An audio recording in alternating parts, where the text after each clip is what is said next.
As a பேரண்டா ORS உங்க எல்லாருக்கும் தெரியும். ஆனா ஃபேக் ஓஆர்எஸ் தெரியுமா? எஸ்.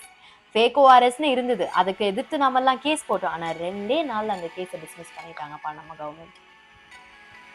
இந்த ஃபேக் ஓஆர்எஸ்க்கும் நம்ம WHO வேர்ல்ட் ஹெல்த் ஆர்கனைசேஷன் நமக்காகவும் நம்ம குழந்தைக்காகவும் கொடுத்த ஓஆர்எஸ்க்கும் என்ன வித்தியாசம் தெரியுமா? ஆஸ்மோலாலிட்டி. இந்த ஆஸ்மோலாலிட்டி நம்ம ஃபேக் ஓஆர்எஸ்ல கிட்டத்தட்ட 311 இருக்கு.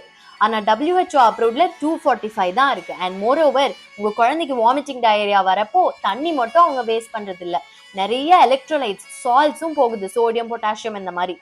அண்ட் இது இந்த ஃபேக் எலக்ட்ரோலைட்ஸ்ல அளவுக்கு அதிகமா இருக்கு அண்ட் பொட்டாசியம் சிட்ரேட்டே இல்லை.